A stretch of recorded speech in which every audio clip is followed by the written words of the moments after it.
Ayan, good afternoon, good morning, good evening kung saan man po kayong mga bansagan. This is my As26 vlog. Guys, meron lang po kong re-reactionan sa isang video na kung saan ay nag-charity si Tatay Ramano. Pumunta siya dun sa 2 days ago yata o 3 days ago na pinuntahan niyang binigyan niya ng grocery, no? Binigyan niya ng bigas, tapos chinek yung doon yung pamumuhay ng mga tao doon. And then may isang babae doon na dati na pinayuhan ni Dave. Na ito yata yung namolest siya, no? Namolest siyang batang babae. So dito pinayuhan siya ni Dave, sinabihan siya rito ni Dave na kung siya man ay napapalo ng kanyang lola, ito ay paraan ng pagdidisiplina. At isinalaysay dito rin ni Dave na kung gaano siya kakulit at kung paano rin siya disiplinahin ng Tatay Ram niya. At doon nga maririnig din po natin na may sumagot na isang matandang babae na kung okay lang ba daw yung ganong pagdidisiplina. At sumagot naman din ito si Dave na okay naman daw yun dahil yun ay para sa kanila o para sa mga kabataan na turuan kung paano matutong maging responsable at matutong rumespeto. At dito nga sa vlog na to, no, makikita mo rito yung Dave na talagang napaka ng pananalita niya. Ang galing niyang magsalita, ang galing niyang magpayo, pero bakit? No? Ito yung tanong. Bakit nawala sa'yo yung mga pinapayo mo, hindi mo na i-apply sa sarili mo? Bakit yung mga pinapayo mo sa mga dating mga Tekram kids, bakit hindi mo nagawa sa sarili mo?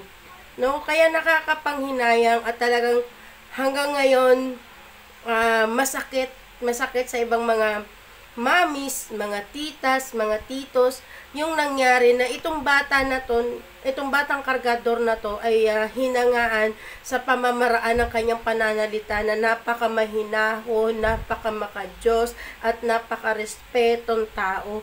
Pero sa isang iglap ay nawala yung ganung pag-uugali ng batang ito dahil may mga tao na nangunsinti sa kanya. Pero hindi talaga, alam nyo guys, sabi ko nga hindi matatapos itong issue na to. Hindi matatapos ang issue na to hanggat hindi nagkakaharap at hindi natatapos at walang closure itong magtatay na to. Si Tatay Ram at si Dave. Kasi hanggat hindi sila nagkakausap, maraming mga tao pa rin na hanggang ngayon ay magagalit kay Dave. May mga tao pa rin na hanggang ngayon ay magkakaroon ng sympathy kay Dave. At yung mga, yung madadamay, no? Madadamay yung mga ibang mga tao.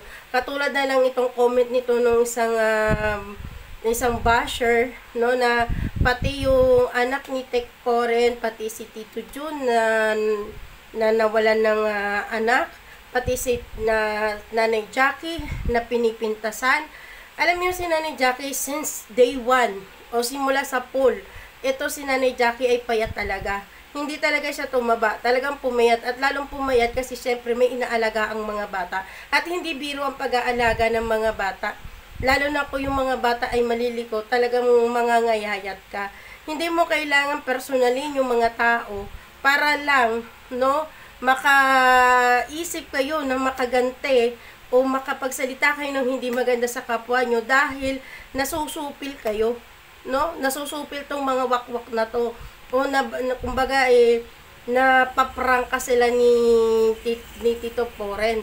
'Di ba? Yung ginagawa na minsan talaga nakakasar yung mga tao na ganyan na may personal ng buhay, na may buhay kasi hindi na nila kayang depensahan yung sarili nila. Hindi na nila kayang depensahan yung gusto nilang depensahan.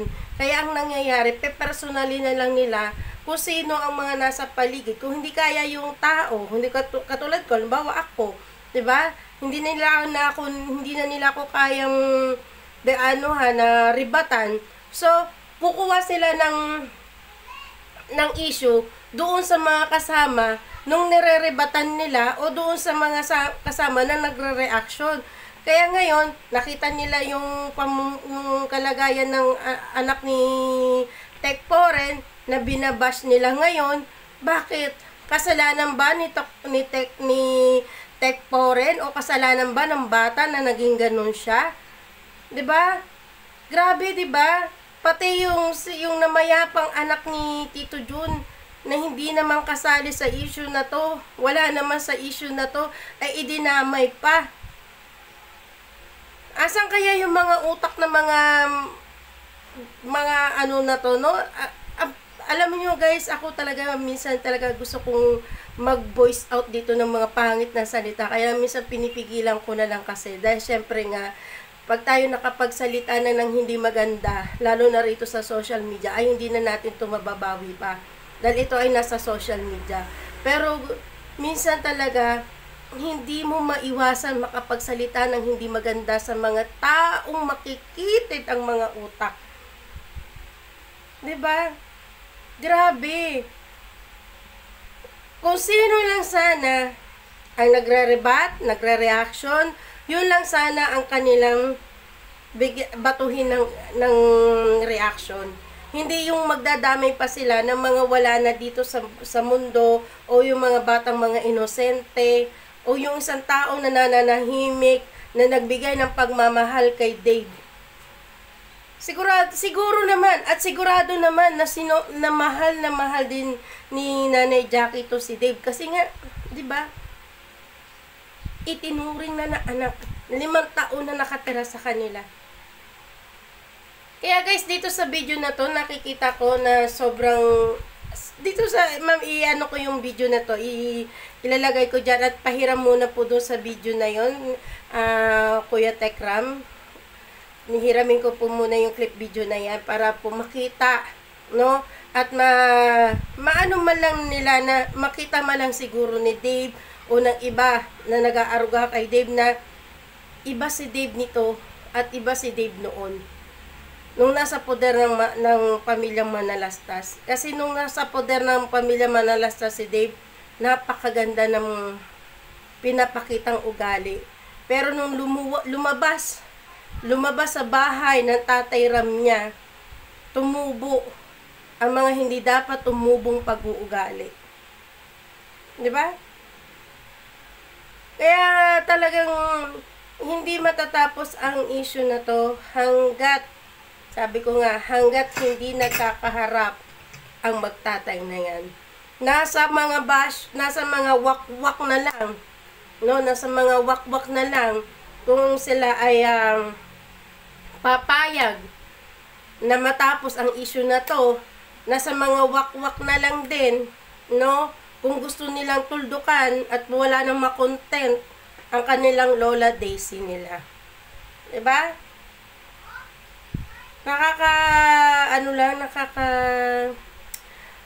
Nakakahinayang. Sa totoo lang. Kasi ang sarap ni Dave magsalita ng mga pagpapayo sa mga kabataan, sa mga Tekram kids noon. Pero, ang tanong, at talaga naman tayo ay magtataka, bakit? Bakit hindi mo na i-apply sa sarili mo ang mga ipinapayo mo sa mga Tekram kids? Bakit hindi mo naisip na lahat ng ginagawa sa iyo ng Tatay Ram mo nung nasa poder ka niya ay yun na ipagdidisiplina, hinuhubog ka upang maging mabuting bata ka, mabuting tao ka. 'Di ba? Bakit hindi mo man lang naisip na kaya ka napalo, kaya ka na pagsabihan dahil ikaw ay may nagawang mali. Pero dito nga sa vlog na to, ito sa video na ipapakita ko sa inyo guys, aminado siya na kung sa kakulitan lang naman daw ay talagang makulit siya. At nung panahon nga daw na siya ay pinagalitan ng Tatay Ram niya ay 6 na buwan daw siyang hindi lumabas ng kwarto. At nung panahon din daw na siya ay napagalitan ng Tatay Ram niya, pumunta siya sa sementeryo. 'Di ba? Makikita pa lang natin dito na itong batang to talaga ay may katigasan talaga ng ulo. Kaya lang kasi sa tingin ko hindi siya rito na napayuhan ng ibang mga tao na nakakausap niya malibang kila Tatay Ram, no? Ito nga sila Ninong F niya o kung sino mga wakwak na lumason sa utak niya. Hindi siya napayuhan ng maayos, hindi siya napagsabihan ng maayos, hindi siya nabigyan ng magandang pangaral. Bagkos siguro itinanim sa kanya na, o kung ganyan din naman ang ginagawa sa'yo, umalis ka na lang dyan. Siguro ganun ang inano sa kanya. 'Di ba? Alam nyo, sabi ko nga hindi nyo mahal si Dave. Totoo yan. Sa mga nag-aaruga sa kay Dave ngayon, sa mga nag-kukonsinte kay Dave ngayon, hindi nyo siya mahal. Hindi nyo siya mahal. Mahal ninyo ang sarili ninyo pangangailangan. Mahal ninyo ang sarili ninyong interest. 'Di ba? Kasi kung mahal ninyo yung bata na yan, papayuhan ninyo. Kung mahal ninyo yung batang yan, pagsasabihan ninyo. Kung mahal ninyo yung batang yan, ituturo nyo. Paulit-ulit na lang ako dito. Ituturo ninyo ang kagandahang asal, ang pagiging mapagkumbaba.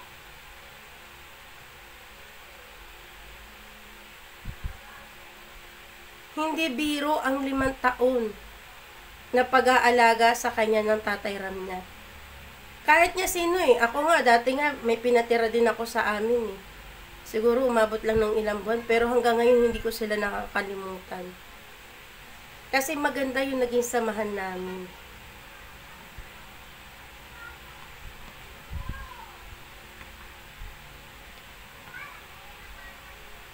Kaya sa mga tao na kumukup-kup kay Dave, na nangkukonsinti kay Dave,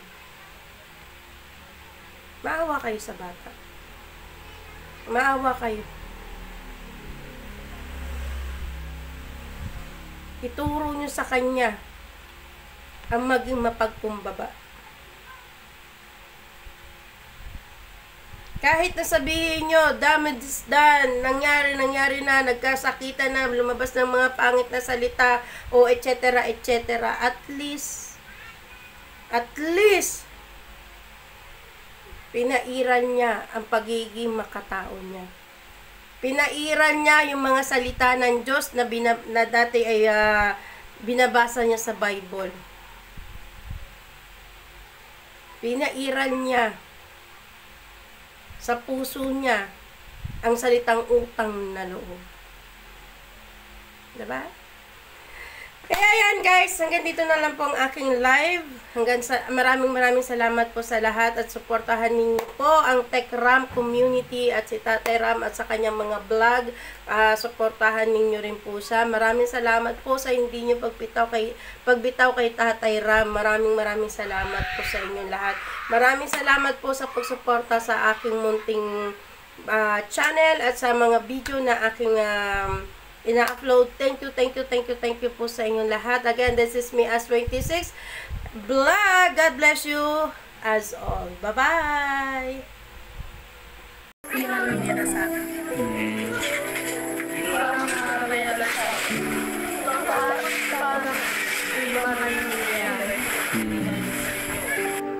Kaya ako naman talaga dati, makulit talaga ako sa makulit. Pero natin si tatay. Makulit talaga ako sa makulit. Kung makulitan lang baka ako yung pinakapakulit doon. Ganun talaga, totoo yan. Pero habang nagmamatured yung isip, nawawala siya. Kaya sunod siya dati sinong bata. Lagi ko napapalo ni tatay. Kasi kapag tanghali, umatakas ako, hindi ako natutulog. Gusto kasi ni tatay lagi na matulog ako tuwing tanghali. Kaya ako naman kasi, hindi ako natutulog, ang gusto ko maglaro. Ganun kasi ako yung bata pa kasi. Kaya asa nang nalala ko nun, ko dahil nagsimenteryo ako. Andun na ako nun, maghapon ako ng tabi ako buhay hanggang gabi, magang yun. Kaya hindi niya mo realize na yung oras natin dapat sa pamilya natin, sa family natin. Kasi, mapapansin naman natin yung sa mga action na ginagawa natin, mapapansin naman natin siya.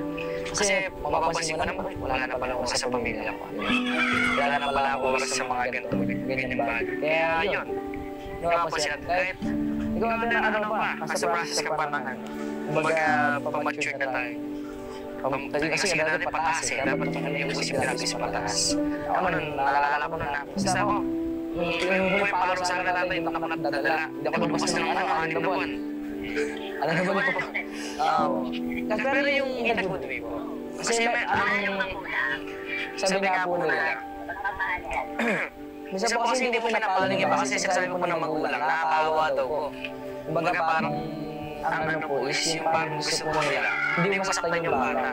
Pero ang totoo pong nangyayari talaga, nasasaktan lalo yung bata pagka hindi po nangyayari. Kasi nga, lumalag mo yung bata na hindi mo natutunan eh.